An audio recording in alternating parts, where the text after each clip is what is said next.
TV 김호중의 뉴욕 타임스. 김용민의 시사 돼지. 그러면은 이제 이런 설도 있긴 있었어요. 잠수함 초기에 나왔던 설 중에 하나죠. 그 일대에서 미군 핵잠이 그렇지. 미군 핵잠이 기동 훈련을 하다가 서로 이렇게 교신이 잘 안 돼가지고 박았다. 잘못 쐈다. 네, 잘못 쐈다고 박았다. 몇 가지 설이 있었어요. 설이 있었는데 어쨌든 그 과학자 입장에서 과학적 검토가 가능하고 그나마 합리적인 설명이 가능한 설로 개인적으로 보시는 게 좌초 혹은 좌초 플러스 기뢰 이 정도 보시는 거거든요. 미군도 그러면은 그 가능성이 포함이 되는 거죠? 그거는 제가 잘 요 정도고요. 과학자의 눈으로 바라봤을 때 이제 걱정되는 게 저는 이 사건을 이렇게 조작하고 그리고 은폐한 다음에 북한한테 떠넘기잖아요. 떠넘기는 과정에 동원됐던 군인들이 있습니다. 그 군인들은 1년 반 후에 군인을 안 하는 게 아니거든요. 그죠? 모두 일제히 옷을 벗는 게 아니에요. 그런데 다음 정권이 들었으면 이제 그 실체에 접근해서 파헤칠 권력을 가진 차기 대통령이 파헤치면 자기들이 숨기고 조작하고 거짓말했다는 게 드러나잖아요. 이 사람들이 지금 남은 기간 동안 열심히 증거인멸을 해야 정상이잖아요. 그죠? 여기서 절대로 그러니까 이것만 남아있으면, 제 아무리 석유 태우고 그래봐야 소용없는. 그게 뭔가요? 첫째가 그 모의 폭발 실험입니다. 모의 폭발 실험을 하면, 그게 EDS가 데이터가 그렇게 나올 수가 없으니까 거기서부터 들어갈 지금 이미 발표된 그 자료를 갖고 네네. 그대로 모의 실험만 하면은 그래서 허구가 입증이 되면은 네네네. 그러면 1번이 아니고 그리고 1번에 의한 터진 게 아닌 것까지는 나갈 수 있는 거죠. 그렇죠. 흡착물질이 전혀 상관이 없다는 그러니까 조작을 했다는 거를 C의 데이터 조작했다는 걸 우리가 알 수가 있겠죠. 그러면 합조단 보고서만 있으면 그러면 지금 증거인멸을 하려고 해도 지금 남아있는 잔해물에 붙어있는 흡착물질을 깨끗하게 씻어가지고 하이타이로 싹 빨아서 없앤다 한들 하이타이 요즘 안 나와요. 구해서 하실지 모르잖아. 군대에서. 그렇다 하더라도 완전히 인멸할 수는 없는 거군요. 이미. 그렇죠. 네. 그다음에 데이터를 남겼기 때문에. 네, 데이터를 남겼고 그 AB 샘플에 관한 거는 정기용 교수님하고 양판석 박사님이 가지고 있고 데이터가 있거든요. 그분들이 본 게 그건 있고. 정말 다행이네요. 그분들이 각자 알아서 그렇게 조사를 해둔 게. 그분들 없었으면 이게 안 되는 거 아니야, 이거. 그렇죠. 자, 그러면 여기까지 왜 이것이 일본 어뢰가 폭발하여 그 배를 자초시킨 것이라는 주장이 거짓인지까지는 했어요. 예, 거기까지는 했죠. 그러니까 적어도 팩트로 밝혀진 건 국방부가 말한 그 일본 어뢰가 폭발해서 배를 자초시킨 것은 아니다. 다른 어뢰가 있었을 수도 있고 기뢰가 있을 수도 있지만 적어도 그건 아니다. 여기까지는 확실한 팩트죠. 교수님의 주장에서. 그 외에 혹시 저는 워낙 재밌는 사건이었기 때문에 많은 분들이 돌아가신 분도 많고, 많은 분들이 이게 마치 추리소설 바라보듯이 꽤 오랫동안 들여다봤어요. 그러다가 손을 들었죠 마지막에. 저는 크라켄에서 멈췄습니다. 여전히 질문 있으신 분 있습니까 혹시? 그 정부에서 내세웠던 1번 어뢰 있잖아요. 거기서 보면 매직으로 1번이라고 써져 있는데 그게 폭파될 때 열 때문에 좀 기본적인 상식으로 생각해보면 열 때문에 그 1번으로 쓴 매직은 지워져야지 정상으로 그런 얘기 한참 있었죠. 그러니까 그 1번 그 문제는 그 송태호 그 카이스트에 계시는 분이 8월 초에 그런 주장을 해서 이제 다시 재점화됐는데요.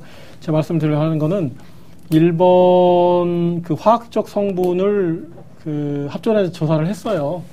그래서 결론이 뭐였냐면 합조단의 그 화학적 성분의 조사는 그게 그 성분이 이름을 기억이 잘 안 나는데 그 성분이 보통 매직펜 그러니까 모든 매직펜에서 나오는 성분이어서 그게 그 매직이 북한제라는 거를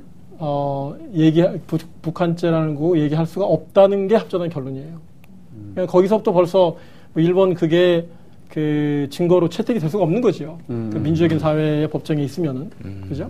그리고 일본이라는 게 뭐, 저도 일본을 쓸 수가 있는 거고, 여기 계신 분 모두가 다 일본을 쓸 수가 있는 거 아니에요? 근데 그거를, 그 일본이라는 걸 들고 나와가지고 그게 북한 소행이다라고 얘기하는 것 자체가. 정말 웃겼어요. 네, 그거는 그 과학적이 아니고 그냥 그 민주적인 소양의 문제라고 생각을 합니다, 저는. 자, 이제 그 과학적으로 들어가서 그다음에 그 흡착물질이 이게 결론이 났기 때문에 일본 어뢰의 그 증거는 소멸이 됐지만 송태호 교사가 그렇게 주장을 해서 약간의 논란이 있었는데 그분의 주장은 이 폭발이 딱 터졌을 때 이게 폭발 채집이 딱 터지면은 고압 고온 기체가 생기거든요. 그 유튜브에 들어가시면 그 히로시마 아토믹 밤을 쳐보십시오. 그러면 거기에 그 터지는 그게 그 항공기에서 그 찍은 사진이 있어요. 그리고 이게 터지면 머쉬룸처럼, 그 버섯처럼 이렇게 쭉. 머쉬룸 정도는 압니다. 아니. 그 버섯처럼 이렇게 쭉 가잖아요. 그 반경이, 그러니까 그 고온의 그 열폭풍이거든요. 이렇게 쭉 가는데 그게 한 1마일, 2마일 정도 됐어요. 그래서 그 안에 있던 사람들은 그냥 형체도 없이 그냥 다 타버려서. 녹아버리는. 네, 그게 되고, 그 많은 사람들이 좀 밖에 있었던 사람들이 다 화상을 입고 뭐 이런 것들이 다 있잖아요. 그런 것들이 있는데, 아무튼. 그래서 이제 그분이, 송태호 교수님이 그 잘못한 부분이 뭐냐면, 제일 처음에 가스가 이렇게 딱 고온, 고압 가스가 해가지고 이게 팽창하기 시작하는데, 그 팽창하는 그 과정을 제가 좀 그 전문 용어를 쓰면은 가역적 과정에서만 쓰는 공식을 썼습니다. 아, 그거요? 그런데 실수하셨네. 그거는 이렇게 고압이 저압에 있는 저압으로 이렇게 팽창이 되는 거는 비가역적 과정이에요.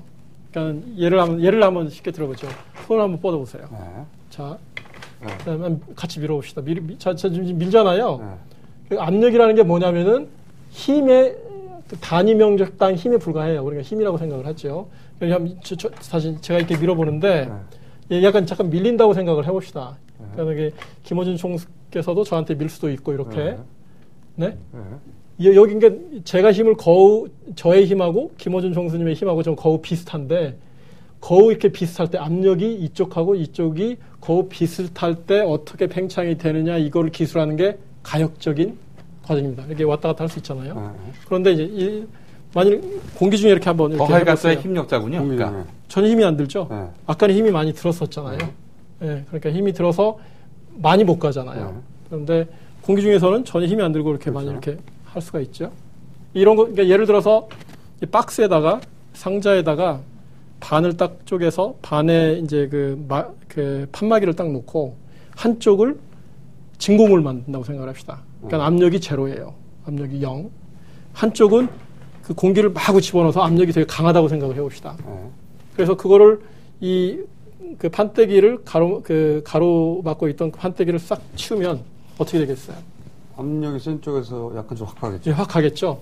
그거를 다시 돌이킬 수 있어요? 없죠. 없지요. 그거는 비가역적인, 그래서 그게 비가역이란 말을 하는 겁니다. 되돌릴 수 없는. 네네. 그래서 비가역적인데, 그러니까 고온에 이렇게 딱 생겨서, 근데 제가 공기 중에 만일 폭약이 터지면은 그 사람이 타 죽지, 뭐 그러지 않느냐 하니까는 그 사람들이 공기 중하고 물하고는 틀리다고 말을 했잖아요. 근데 사람들이 그걸로 그냥 뭐 그 사람이 맞나라고 생각을 할 텐데, 수심이 터진 게 6m예요. 그러니까 그 어뢰가 터졌다고 하는 수심이 6m인데 6m에서의 물의 압력은 2기압에 불과합니다. 공기는 1기압이에요. 그런데 이 초기에 꽝 터졌을 때 그 고온 고기압은 최소한 몇만 기압이라고 그랬거든요. 그런데 큰 차이가 없네. 예. 그러니까는 뭐 2기압이하고 뭐 몇만 기압에서는 첫째 근사를 하면은 2기압을 무시하고 일단 계산을 해야 되죠. 네. 그게 틀린 거예요. 그러니까는 송태호 교수님의 그걸 따라가면은 뭐 7m가 되면은 영하 뭐 65도가 되는 거죠. 그러니까 얼어 죽는 거예요. 사람이 거기 서 있으면. 이게 말이 안 되는 거죠. 근데 그게 제가 이렇게 찾다가 보니까 5월 중순에 그 중간 보고서 나오기 전에 합조단 단장이셨던 윤동용 단장님이 그분은 물리학자예요. 그러니까는 그 송태호 교수님은 기계공학과인가 아마 그럴 겁니다. 공학자이시고 기계공학과 나왔잖아요. 뭐예요? 전기전자인데 전혀 몰라요. 근데 그 윤동용 단장님이 CBS 정관용 시사자키에 나와서 그러니까는 그 송태호 교수님 훨씬 전에 제가 문제 제기 전에도 나와서 그 정관용 시사자키 그 진행자가 이게 고온 고압이 절정에 생긴다고 그러는데 그게 어느 정도 되는 겁니까? 했더니 뭐라고 했냐면 고온 고압의 반경이 10m가 될 것이다. 그 온도가 몇 도가 될 것 같냐? 4000도가 될 거라고 그분이 말을 했어요. 그러니까는 송태호 교수의 주장하고는 상반되는 주장을 합조단에서 얘기를 한 거죠. 그래서 그 합조단의 최종 보고서를 보면 송태호 교수님의 주장을 합조단의 주장이라고 얘기를 안 해요. 자세히 읽어보면은 그냥 이렇게 서술하고 카이스트의 송태호 교수의 주장은 이렇다라고만 하지 이게 우리의 주장이라고 절대 주장하지 않습니다. 그 조중동이나 이런 신문에서는 합조단 주장만 갖고 내세우는 게 아니라 송태호 교수가 국면상 이롭다고 판단을 하면은 키워주고 합조단이 이롭다 그러면 또 합조단 걸 그렇죠. 부각시켜주고 그래 왔던 거죠. 예, 근데 그렇죠. 근데 아무튼 그 송태호 교수님의 그 계산상에서 전제가 되는 이 초기 고온고압 가스 버블의 그 팽창 과정은 그분이 그 가역적이라고 가정을 했기 때문에 명백히 틀린 주장이에요. 물리학적으로. 틀렸는데 그분이 스스로 틀렸다는 걸 인정한 적이 있나?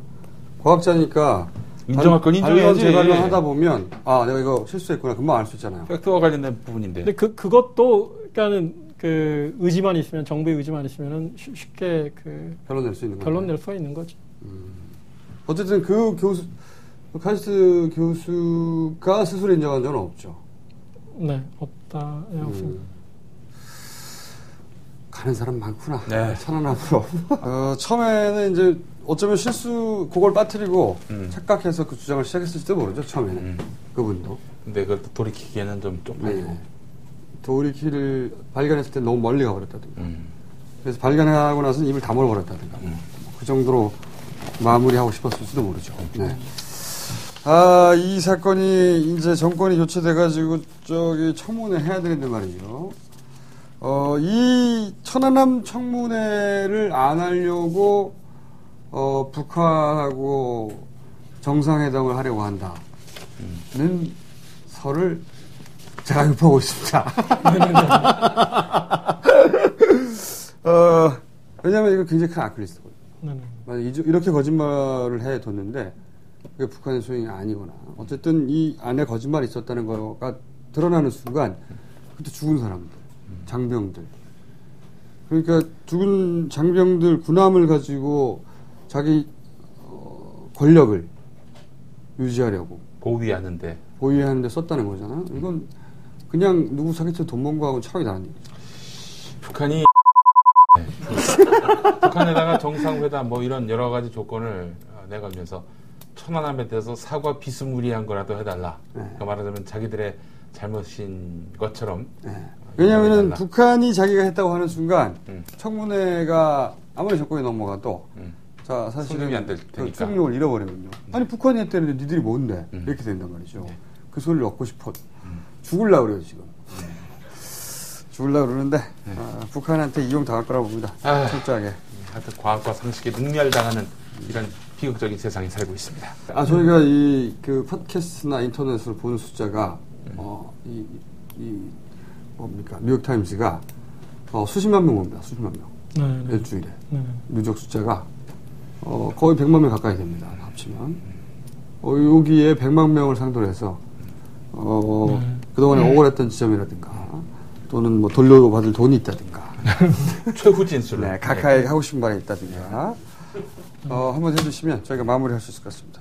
예, 그냥 간단하게 그냥 말씀드리면 이 천안 사건에 연루돼 가지고 이렇게 가장 가슴 아프게 느꼈던 게 어떤 우리 사회의 어떤 합리적인 논쟁이 북한에 연루가 되면 이게 불가능해지는 모든 것들이 이렇게 친북 반북의 프레임에 갇혀가지고 거기에 제 정치 성향은 제가 생각을 할 때는 중도라고 생각을 하는데 또 불구하고 뭐 저를 빨갱이로 본다든지 뭐 이런 식으로 친북하고 반북의 어떤 프레임에 갇혀 있는 그런 것들이 마지막 터부인데요.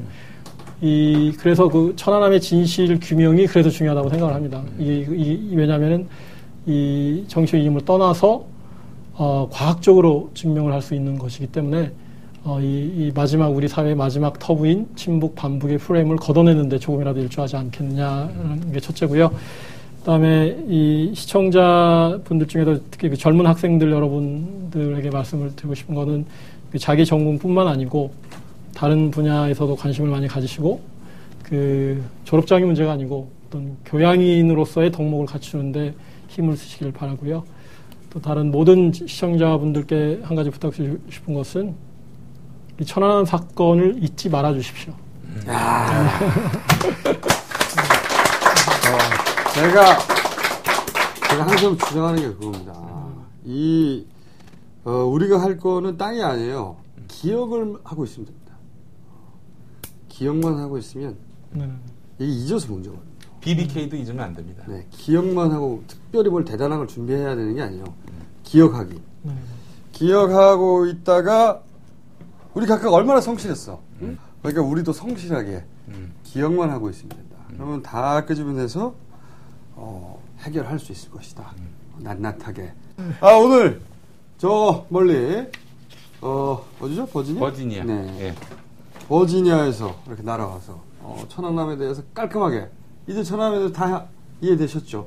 혹시 내가 이 정권이 미워서 정말로 북한이 침몰시킨 배에 대해서 의심하고 있었던 건 아닐까? 그런 의혹이 조금이라도 있었다면 깔끔하게 털어주시고 그거 아니라는 거 과학적으로 오늘 입증됐으니까 좋은 책입니다.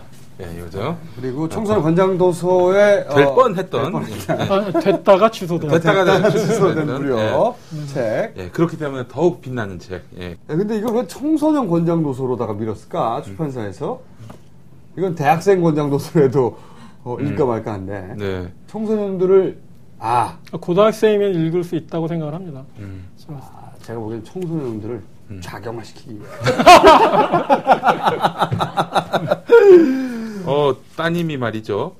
아빠 왜 이리 늦었어? 얼마나 걱정했는데 한국 정보부에서 잡아가지 않았나 별별 생각이 다 들었잖아. 예. 그런 내용이 있어요? 예, 있습니다. 예. 그런 걱정을 진짜 가족들이 하셨군요. 네네. 하긴 미국에 있다 손 치더라도 제가 일본에 있었거든요. 그때. 그때 당시는 워낙 한국 현 정권하고 정면으로 배치되는 주장을 그게 과학적 주장이라 하더라도 했기 때문에 그러고 보니까 따님은 그렇고 사모님은 혹시 제 와이프가 한 얘기입니다. 그러세요? 네. 따님은 그런 걸 알만한 나이가 아직 안 됐는데. 네, 그럴 나이가 아니죠.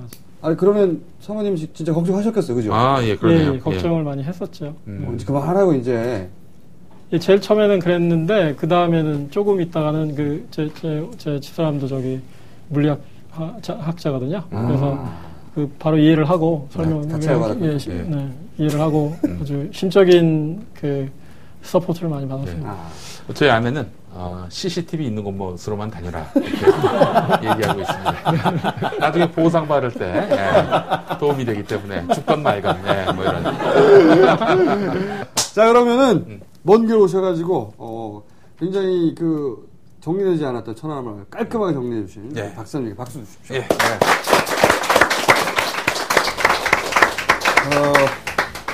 자, 그럼 여기까지 하겠습니다. 오늘 감사합니다. 고맙습니다. 감사합니다.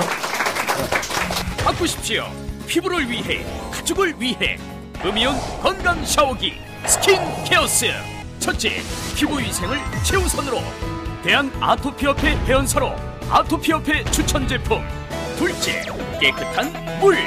NSF 인증 24개 유해 물질이 검출되지 않는 ROHS 검사 필터. 물살이 세집니다. 물이 절약됩니다. 물이 넣어집니다. 물이 건강해집니다. 꼭 필요한 선택 스킨 케어스.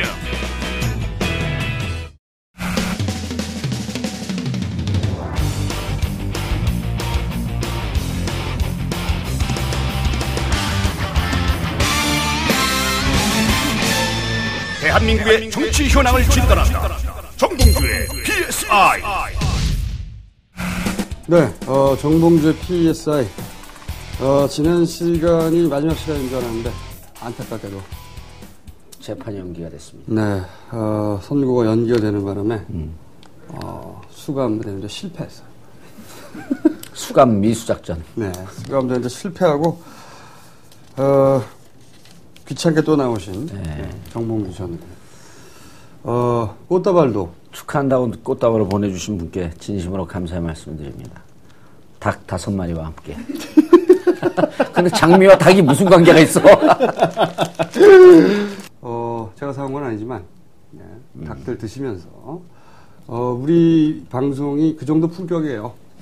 닭 뜯으면서 그냥,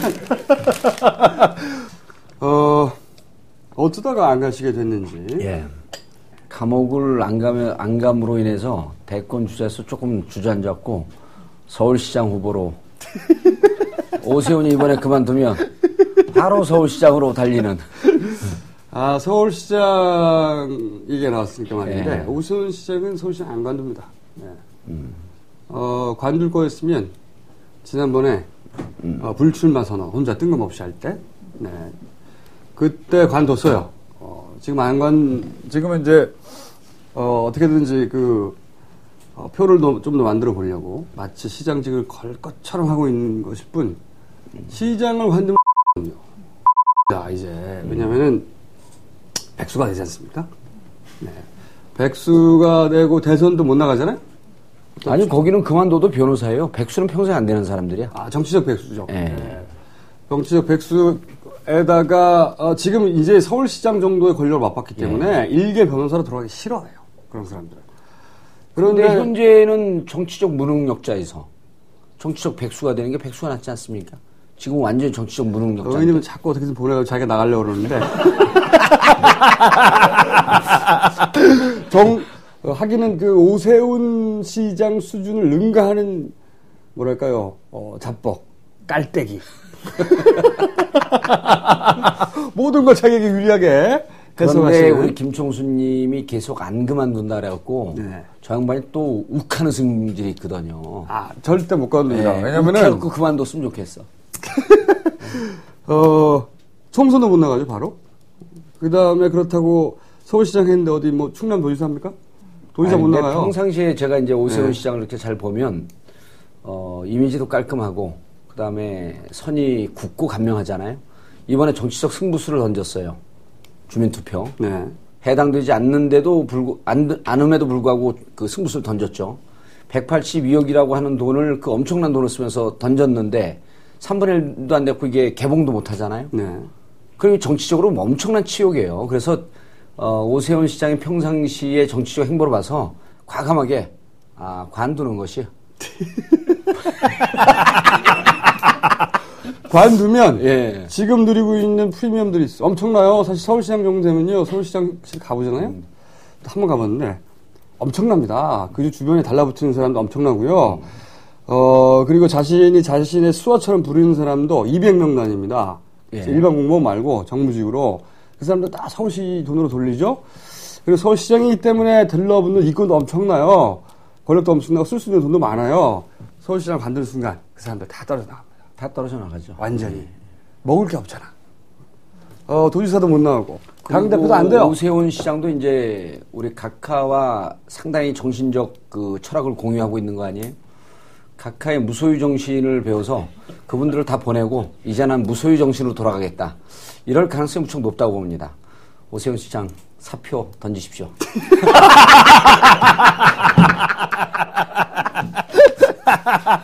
제가 빨리 백수를 탈피하고 싶습니다. 하지만 오세훈 시장은 못 그만둡니다. 네, 그만두는 순간 정치적으로 사실상 사망해요.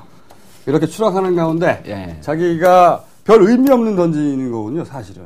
던진다고 투표율이 나오지도 않아요. 제가 이제 대학 동문이고 제가 나이가 1살 위니까 바로 질러볼게요. 세훈아 그냥 관둬라. 이것은 본인의 바람, 분석이 아니라. 아니 계속 잔머리를 굴리다가 그만둘까 계속할까 그만둘까 계속할까 하다가 안 돼요 하다가 벼락 안 돼요 하는 거지. 안 그만둬요. 그거 다리를 뜯어요. 절대 안 그만두고. 야, 그럼 아이템 뭔가 볼까요? 대권주자 키워드. 또 독도 해병대. 아이고, 참. 문재인 지지율. 관심 있는 건 안 나왔네. 1인시 오세훈. 통일비용 480조. 480조. 소녀시대 빅뱅이 북한 열과. 재밌는데, 이거. 뉴욕타임즈. 그러면, 오세훈 시장 얘기가 나왔으니까, 그거 예언 하나 하고. 예. 그 다음에 이제, 그쪽에서 남은 카드들, 앞으로 어떻게 할 것인지. 그 부분으로 또, 과거 전략을 짰던 민주당의 전략통으로서 한나라당의 전략이 어떻게 나올 건지 전망해 주시죠. 지금, 신경 쓰여갖고 말을 못했네. 지금 이제 우리 유권자들에게 제일 잘 먹힐 수 있는 그런 전략들을 쓰고 있는데 요즘 트윗이나 페이스북, SNS 그 다음에 인터넷을 보면 무슨 얘기들이 도냐면 3분의 1 진짜 안 되냐 투표율이 3분의 1 안 된다고 하는데 3분의 1 넘어서 오세훈이 이기면 어떡하냐 걱정된다. 3분의 1 절대 안 나옵니다. 그런데 이제 일반 유권자들은 3분의 1 넘으면 아이씨, 나도 욱하면 대선 불출마 선언하는 수가 있어. 근데 이제 주민들한테 좀 길게 얘기해 주세요. 3분의 1 안 되면 3분의 1 넘고 오세훈이 이길 수가 있다. 그래서 우리가 참여해서 반대를 하자라는 얘기가 요즘 계속 돕니다. 그리고 이분들은 본인들이 민주당 지지 성향이나 혹은 야권 지지 성향의 발언을 하면서 그러니까 그쪽의 알바 부대가 묘하게 돌아가고 있는 거죠. 그래서 3분의 1 넘는다고 본다. 그리고 어차피 이게 싸움이 붙은 거기 때문에 민주시민으로 당당하게 투표에 참여해야 되는 거 아니냐. 이 두 가지 얘기가 계속 나와요. 그런데 아직도 많은 분들이 3분의 1이 안 되면 투표를 개봉도 하지 않고 그냥 폐기 처분합니다. 그냥 넘어가죠. 그 다음에 이제 요런 전략으로 지금 이제 구전으로 이제 이게 홍보가 되기 시작하는 SNS를 통해서 민주당 지지자 혹은 야권 지지자, 민주노동당, 국민참여당, 진보신당 지지자인 척하면서 3분의 2 투표를 하자라고 독려하는 사람들 한나라당 알바라고 보시면 됩니다. 두 번째가 한나라당에서 그 전략을 세웠죠. 1020 10시까지 20% 투표율 도달한다. 그러면은 초조해서 이후에 사람들이 계속 투표에 참여할 것이다. 실제로 보면요, 맛있어, 제법. 그러니까 내가 혼자 끝까지 할 테니까 계속 드세요. 10시까지 20% 넘을 수가 없어요. 근데 여러분들 확인이 안 되거든요. 그 인터넷에 앉아갖고, 투표율 20% 됐는지 안 됐는지 매 실시간으로 방송 보면서 됐는지 안 됐는지 확인할 사람들이 없는데, 트윗이나 페이스북 들여다봅니다. 10시 좀 넘어가면 드디어 20% 돌파했습니다. 이거 큰일 났습니다. 그러니까 한나라당 지지자들이 20% 넘었으니까 이제 막 투표하자 이렇게 독려하는 게 아니고 야권 지지자들이 10시 넘었는데 투표율이 21%가 넘었습니다. 큰일 났습니다. 우리가 참여해서 반대해야 되겠습니다라고 하는 게 두 번째 전략이에요. 한나라당이 또 무슨 얘기를 했냐면 투표율 3분의 1 안 되는 지역구에 48개 지역이 있어요. 국회의원 지역구가. 33.3% 안 되는 지역에 페널티를 매기겠다 그랬어요. 투표를 올려라. 국회의원들은 이번 주민투표 선거운동을 할 수가 없습니다. 유일하게 할 수 없는 사람들이 국회의원들이에요. 각 지역 당협위원회에다가 명령을 5달 때렸거든요. 투표를 올릴 수 있도록 노력해라. 근데 그 지역위원장이 현역 국회의원 48명 중에 41명이 한나라당 국회의원 아니에요? 그 사람들은 선거운동을 못합니다. 한나라당이 공식적으로 국회의원들의 선거법을 위반해서 선거운동을 하라고 독려를 하고 있는 거예요. 그래서 전체적으로 한나라당이 지금 갖고 있는 것은 그리고 이제 임박해갖고 23일이나 22일쯤에 오세훈 시장이 좀 더 비장한 표정으로 또 기자회견 한번 할 거 아닙니까? 그냥 투표를 올릴 수 있는 무슨 카드를 꺼내놓는데 카드 꺼내놓는 거는 제가 보기에는 시장직을 걸겠다. 이럴 가능성이 높습니다. 그리고 저는 당연히 그래야 된다고 봅니다. 만약 한두면 야당에서 누굴 내든 서울시장 보궐선거에서 이겨요. 한나라당이 그걸 두고 볼 수가 없는 것이 단순히 서울시장만 넘어가는 게 아니고 총선도 수도권 지역에서 집니다. 그리고 봉산이 있어요. 그리고 총선을 지면 대선도 되게 힘듭니다.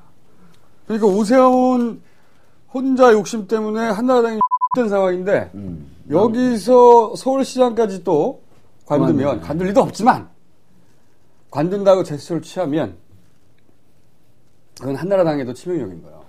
근데 안 그만두는 것이 그 더 맞을 가능성이 높은 게 오세훈 시장의 기자회견문 보니까 서울시장직을 걸겠냐라고 기자들이 질문하니까 한나라당과 심도 있게 깊이 의논하겠다. 한나라당에서 의논할 사람이 하나도 없어요. 오세훈 시장이 한나라당에서 너무 싫어해갖고 의논할 사람이 없거든요. 깊이 의논하려고 했더니 아무도 의논해주지 않아서 계속 시장직 수행해야 되겠다.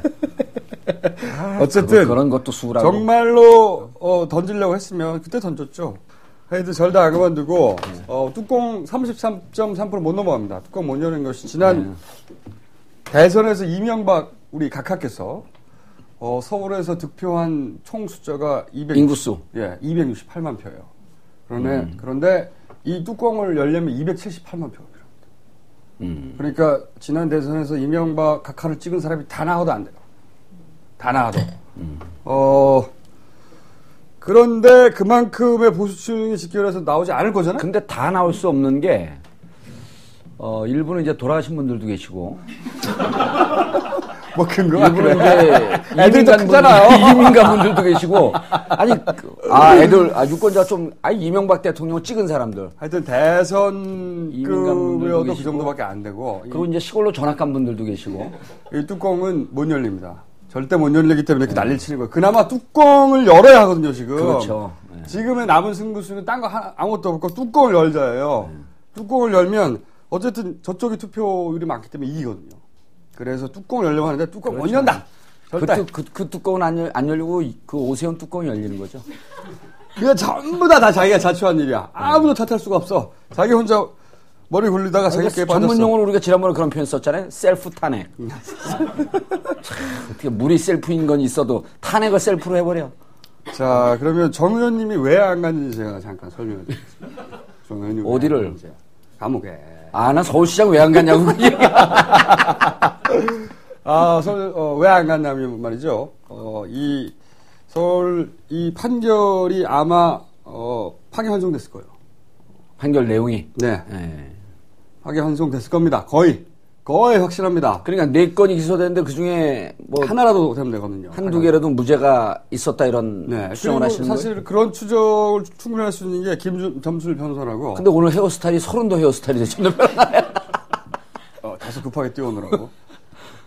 자꾸 말 시키지 마시고요. 어쨌든 형사 한 건이 더 있었는데 그것도 무죄 났어요. 의원님보다 더 세게 얘기했는데. 그러니까 남은 유일한 형사재판이에요. 대법원에 가 있는 유일한 형사재판인데 이것이 유죄가 나올 리가 없어요. 그거보다 훨씬 더 약한 것들이 다 무죄가 됐고 유죄가 나올 리가 없고 4건에 걸렸기 때문에 단 하나만 파기환송시키면 다 돌아가는 겁니다. 그냥.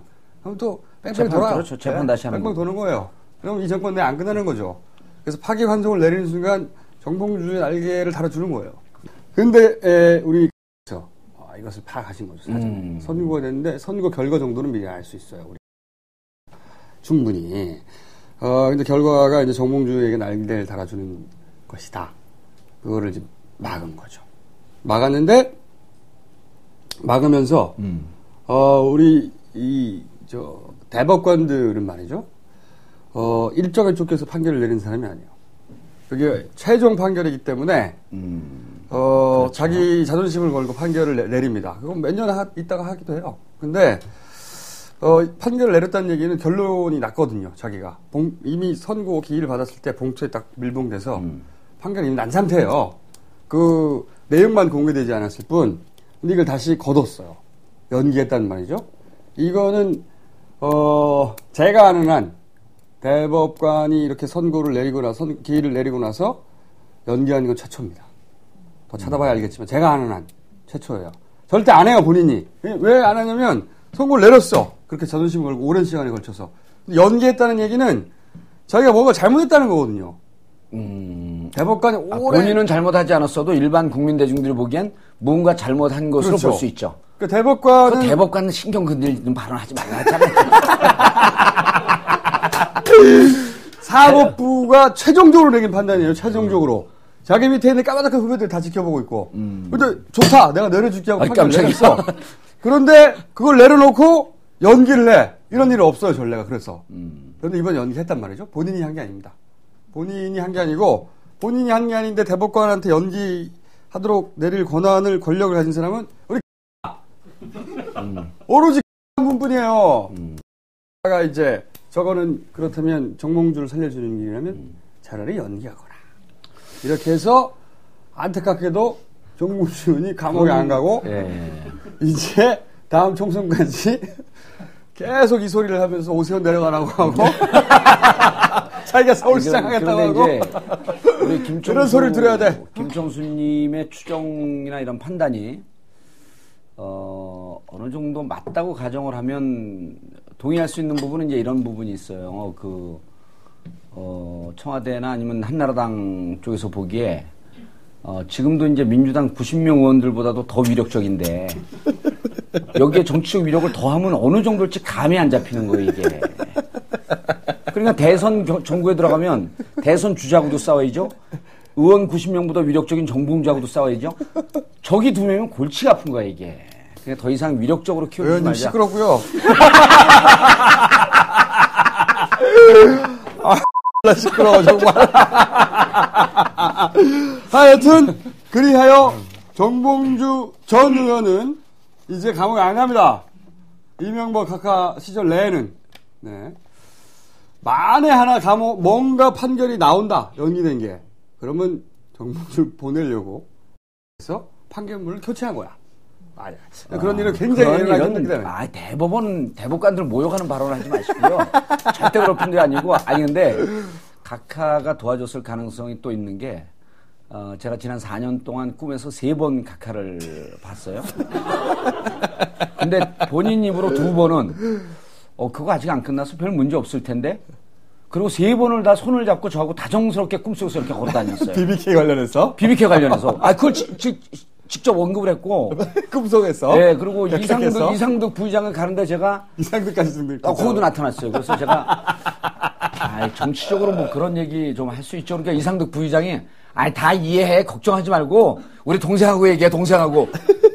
그러면서 지나가고 이제 동생은 각하죠. 각하하고 손을 잡고 동산도 이렇게 같이 거닐고 그랬어요.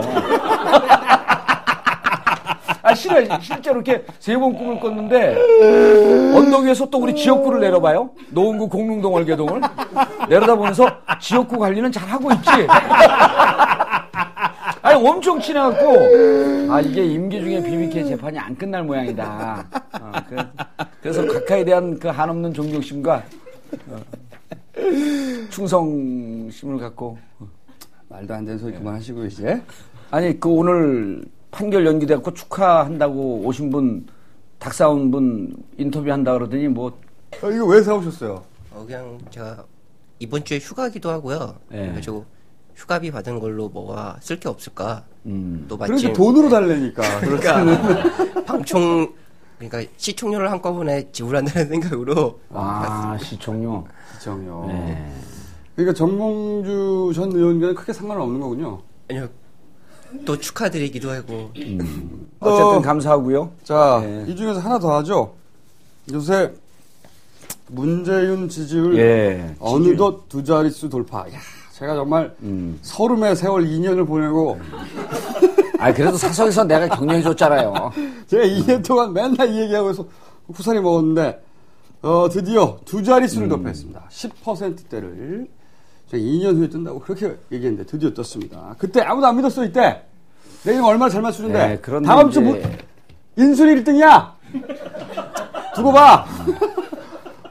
무슨 미아리에서 돗자리 깔아놓고 큰 소리 치는 거야. 근데 이제 문재인 후보 관련해서 이제 하도 여러 번 얘기했으니까 이제 그건 좀 재미없고, 이제 혁신과 통합이라고 하는 또 야권 통합기구 만들었어요. 네. 그건 다음에 얘기해도 충분히 아주 급한 건 아닌데, 이 와중에, 제가 이제 방송을 보는 분들께, 좀 옆에 가갖고 그러지 못하게 좀 경고도 좀 하고 좀 충고도 좀 하라고 드리고 싶은 말씀이, 김두관 지사가 지금 경남도지사직을 잘 수행을 하고 있는데, 그분을 끌어내려고 하는 사람들도 있죠. 그 측근에서 계속 이번 2012년 조로의 찬스가 왔으니, 바보들 정말. 얘기 좀 가만히 조용히 하세요. 그분을 김두관 지사도로 출마해야 된다. 영남 후보가 돼야 되는데, 문재인 이사장은 안 나간다 그런다. 그러니까 당신이 나가야 된다 그러면서 그 주위에서 상당히 원래 그 근거와 설득력을 갖고 만드는 건 그럴싸해 보이거든요. 그래서 제가 그거 안 된다. 그리고 지금, 김두관 지사가 여러 번의 실패 끝에 그 53%라고 하는 압도적인 지지를 받아갖고 당선이 된 거거든요. 그럼 경남 도지사를 성공적으로 수행을 하고 그 평가 위에 다음 정치 일정을 또 가져야 되는데, 여러 사람이 상당히 집요하게 김두관 지사한테 그런 얘기를 해요. 이번에 나가야 된다. 김두관 지사가 살짝 흔들리고 있습니다. 그리고 논거는 뭐냐 하면 가장 큰 논거는 문재인 이사장이 결국 출마 안 한다. 그리고 영남 후보가 나가야 된다. 야권 전체를 아우를 후보가 되기 위해서는 민주당 아닌 후보가 민주당을 안으면서 나가야 된다. 이 한 세 가지 논거인데, 세 가지 논거가 다 근거가 없어요. 문재인 이사장 출마하거든요. 저도 한다고 봅니다. 그리고 그거 출마하는 게 그냥 대선만 출마하는 게 아니라 사전에 검증을 받기 위해서 총선까지 출마를 해요. 저는 그거는 뭐 아닐 거라고 보는데, 어쨌든. 총선 출마하고, 이제 그때쯤 되면 방송이 저를 중심으로 흘러갈 거예요. 닭 먹는 사람은 저 구석에서 계속 닭만 먹고. 그래서 문재인 이사장이 대선 100% 출마합니다. 그리고 문재인 이사장이 그런 와중에서 김두관 지사를 끌어내서 당신이 출마하쇼.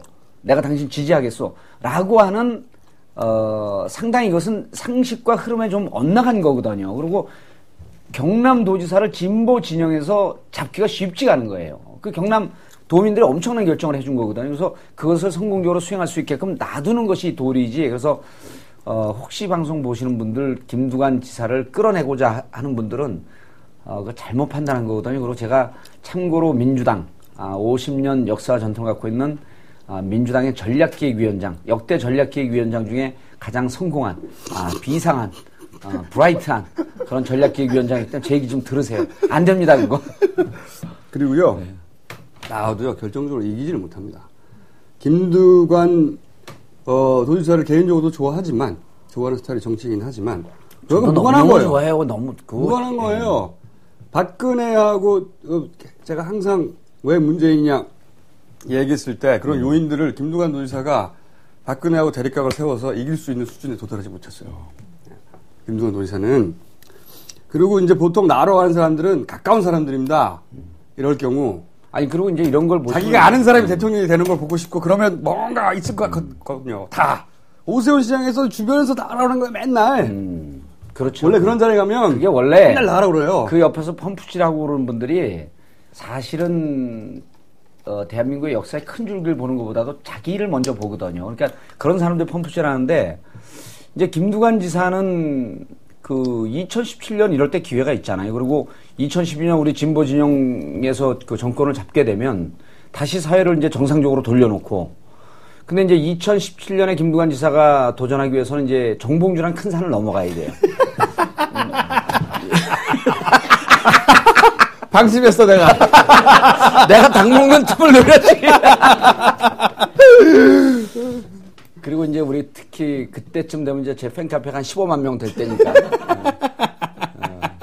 지금은 이제 14,000명밖에. 그러니까 정치인들 중에서는 3위죠. 그 박사모가 7만. 그 다음에 이제 시민광장 23,000. 시민광장은 10월쯤이면 제가 뛰어넘습니다.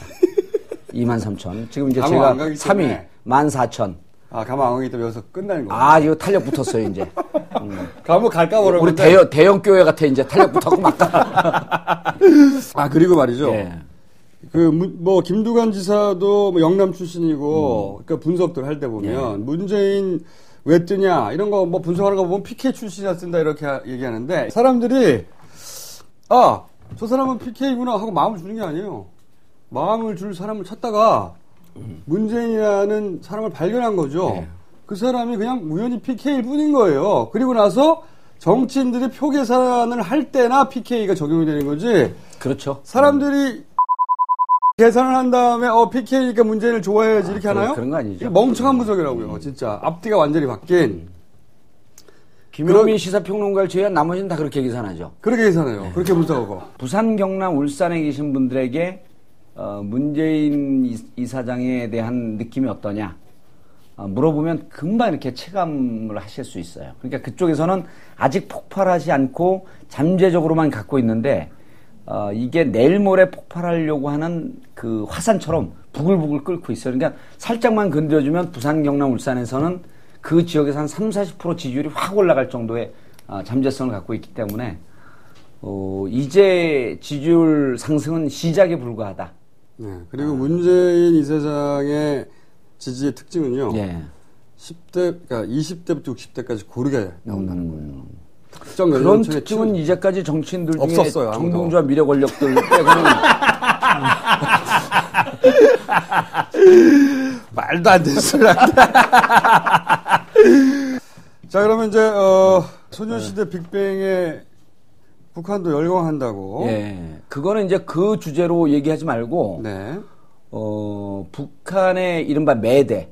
그러니까 이제 그 대동강변에 우리말로 하게 되면은 그 노점상 같은 데들, 그다음에 뒷시장, 블랙마켓 이런 데서 한국 그 영상 관련 그 상품들 이런 게 얼마나 깊게 그 넓게 확산되고 있는지 하는 것을 얘기를 하는 것으로 빅뱅과 소녀시대를 얘기하지, 빅뱅과 소녀시대 때문에 그런 게 아니고 이미 2001년 이후에 북한이 상당 수준의 경제적으로 변하고 있다. 그리고 남한 우리 그러니까 대한민국의 물건이나 중국의 물건 이쪽 사회에 대해서 많이 이해할 수 있는 그런 물건들이 상당히 많이 유통되고 그렇죠. 거래되고 있다. 통해서, 네. 중국을 통해서. 준 시장 경제에 가까워졌죠. 거의. 그렇죠. 그리고 네.